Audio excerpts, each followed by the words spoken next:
Hello guys, welcome to my YouTube channel Magadh Ganrajya. तो आज हमारे साथ है शेखर सुमन और जयसूर्या शर्मा।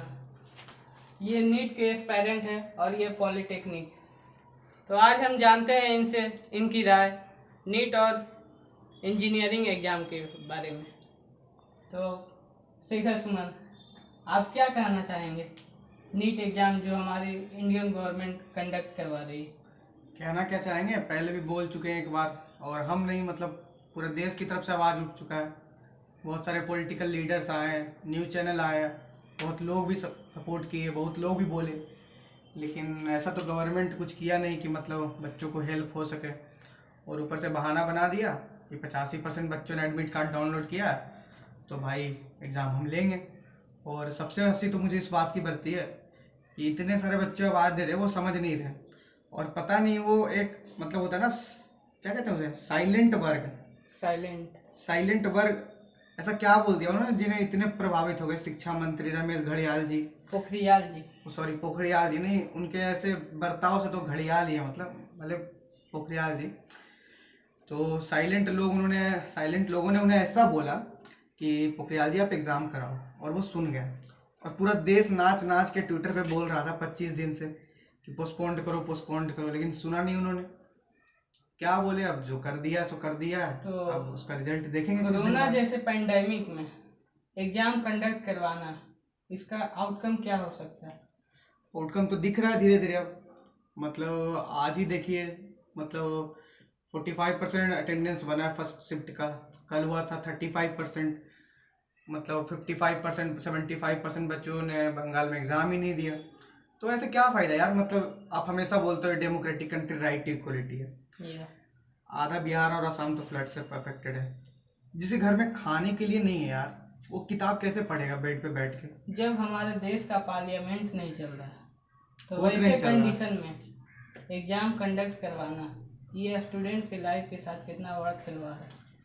तो खिलवाड़ तो है स्टूडेंट के लाइफ के साथ। वो हमेशा छुपाते रहते हैं इस बात को। वो सोचते हैं कि हम बहुत सपोर्ट कर रहे हैं तुम्हारा एग्जाम लेके, तुम्हारा एकेडमिक ईयर नहीं बर्बाद होने देंगे, तुम्हारा भविष्य का चिंता करेंगे। भाई भविष्य की चिंता छोड़ो, भाई वर्तमान सुधारो, समझे ना। अगर तुमको भविष्य की चिंता इतनी है ना, तो मेडिकल कॉलेज में सीट्स बढ़ाओ, इंजीनियरिंग कॉलेज खोलो, हॉस्पिटल बनाओ। ऐसे थोड़ी भविष्य की चिंता होती है। तो ये थे शेखर सुमन, जिनका मानना है कि कोरोना जैसे पेंडेमिक में एग्जाम करवाना ये हमारे लिए घातक सिद्ध हो। तो हमारे दूसरे मेहमान जयसूर्या शर्मा है। ये आप क्या कहना चाहेंगे इंजीनियरिंग और जेई का एग्जाम जो अभी चल रहा है? पहले तो ये कहना है कि बाकी सारे देश अपने एग्ज़ाम स्कूल कॉलेज नहीं खोल रहे, और भारत में ना तो हर एक पर्सन का कोरोना चेक टेस्ट हुआ है, फिर भी यहाँ कॉलेज स्कूल एग्जामिनेशन खोलने की बात की जा रही है। और जहाँ तक कि एग्जामिनेशन लेने की तैयारी पूरी तरह से हो चुकी, और नीट और मेंस का एग्ज़ाम का डेट फाइनली निकल चुका है, और बच्चे तो फाइनली जाके एग्ज़ाम देंगे ही, पर इसका फीडबैक अच्छा नहीं रहेगा, क्योंकि यहाँ का कोई सुविधा, और जहाँ तक कि कितना भी प्रेफरेंस या कंट्रोल करे, कहीं ना कहीं फैलने की आशंका है ही। तो अच्छा है कि और एनटीए के द्वारा बोला भी गया है, एनटीए और सुप्रीम हाँ। कोर्ट का जो जजमेंट भी आया, अगर कोई स्टूडेंट कोरोना पॉजिटिव भी हो जाते हैं तो उनके लिए वो खुद रिस्पॉन्सिबल होंगे, उनके लिए इंडियन गवर्नमेंट नहीं। तो ये क्या स्टूडेंट का लाइफ के साथ खिलवाड़ है? एकदम खिलवाड़ ही है, क्योंकि अगर आप सेफ नहीं दे रहे हैं तो एग्ज़ाम लेने के लिए इतना ज़रूरी भी तो नहीं है। एग्ज़ाम तो कुछ अगर जब तक टेस्ट निकल जाता है या कोरोना का वैक्सीन निकलने में कुछ ही समय बाकी है इंडिया पहुंचने में, तो उसके बाद ही एग्ज़ाम लेने में कोई हर्ज भी नहीं है, तो इसलिए रुक जाना ही बेहतर है। जब स्कूल नहीं खुल रही, जब रेलवे नहीं चल रहे, तो आखिर इतना जल्दबाजी क्यों है? हम बता दें नीट ना, और जेईई जल्दबाजी क्यों है। देखिए क्या है ना कि मतलब अगर ये एग्ज़ाम अगर नहीं हुआ, मतलब नीट और जेई, क्योंकि नीट और जेई में बच्चे तो लगभग पूरे टोटली मिला के 25 लाख हैं, और अगर पूरा मिला के रिजल्ट देखें तो मुश्किल से है, मतलब मेडिकल एमबीबीएस के लिए 10,000 सीट, मतलब टोटल मेडिकल में 60-70 थाउजेंड सीट्स है, मतलब सब मिला के। और इंजीनियरिंग में मेंस और और आईआईटी को मिला के 30,000 है। तो बाकी बच्चे फिर कहाँ जाएंगे, सवाल ये उठता है। तो बाकी बच्चे जाएंगे प्राइवेट कॉलेज और जाएंगे रिपीट करने प्राइवेट कोचिंग, जो कि बड़ा पैसा वसूलते हैं। तो ये है असली वजह, यही है असली वजह। एग्जाम कंडक्ट कर रहे हाँ, हैं। अरे वो खुद बोला है उसने MS और पोखरियाल एक ने चीज और, कि 4800 करोड़ अगर रुपये नुकसान हो जाएगा। हम स्कूल अभी खोलने के लिए रेडी नहीं है, इंडियन गवर्नमेंट या राज्य सरकार, तो फिर नीट में कितने एस्पायरेंट अभी है? नीट में है 17 लाख और जेई में 8.5।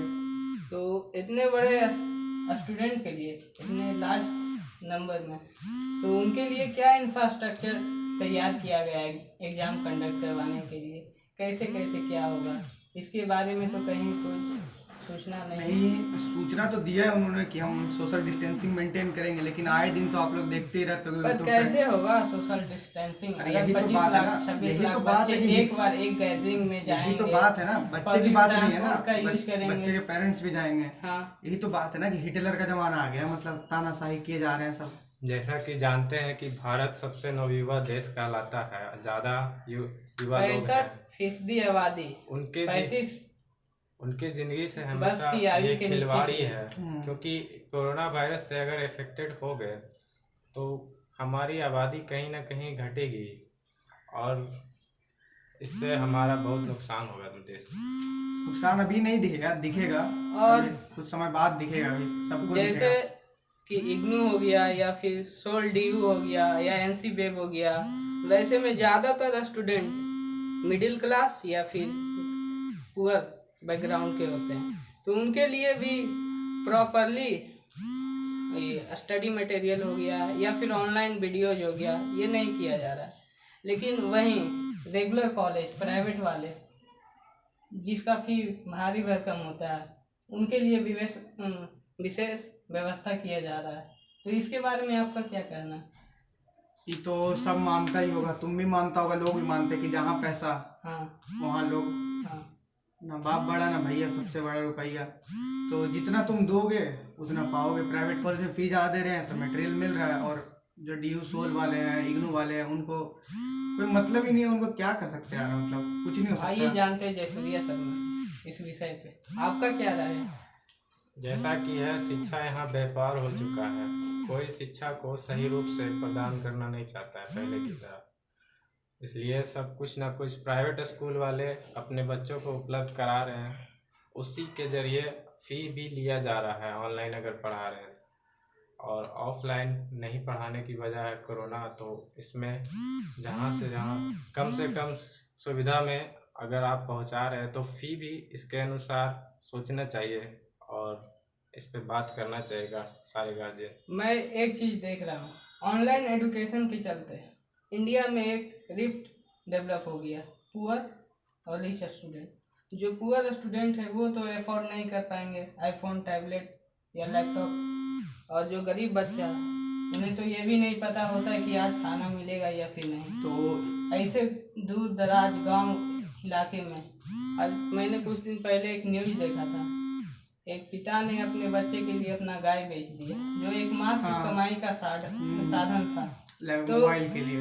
ये हमारा देश का सिचुएशन है कोरोना जैसे पेंडेमिक में, जहाँ गरीबी चरम सीमा तक पहुंच चुका है, अमीरी और अमीर हो रहा है। यहाँ तक कि एक न्यूज़ ये भी देखे कि एक फादर अपने बच्चे को साइकिल से एग्ज़ाम सेंटर पहुँचाए, तो ऐसा सभी थोड़ी कर पाएंगे, ऐसा कुछ ही लोग हैं। पर यहाँ हमारे एग्ज़ाम में लाखों बच्चे हैं, लाखों गार्जियन नहीं कर पाएंगे, ना पॉसिबल भी नहीं है। और ये जो हमारा ट्रांसपोर्ट का फेयर भी होने जा रहा है, ये भी सभी बच्चा अफोर्ड नहीं कर सकते हैं। जो गरीब और मिडिल क्लास के स्टूडेंट देखो, होते हैं, उनके लिए 1000-2000 मैटर करता तो है। बात ये है ना कि जैसे मतलब सब तो बोल दिया कि लोकल ट्रेन खुल गया, लोकल बसेस खोल दिया, सिटी बसेस खोल दिया, लेकिन बात ये है कि उसमें कोई सफर करना चाहते नहीं ना। बात ये है कि मतलब सब सोच रहे हैं कि पर्सनल गाड़ी जाएंगे तो थोड़ा सेफ फील करेंगे, लेकिन आप ही सोचिए, जैसे यहाँ नवादा से पटना 150 किलोमीटर 130 किलोमीटर है, अगर उतने का चार्ज अगर हम एक 4 व्हीलर कर लें तो minimum to minimum 3500 to 4000 rupees होगा। 1500 का फॉर्म भरा, और फिर आने जाने का, रहने पीने खाने का खर्चा, मतलब एक मतलब यार कुछ तो अफोर्ड कर लेंगे, लेकिन सब नहीं कर पाएंगे यार अफोर्ड। तो ये थे इसलिए- जयसूर्या शर्मा और शेखर सुमन,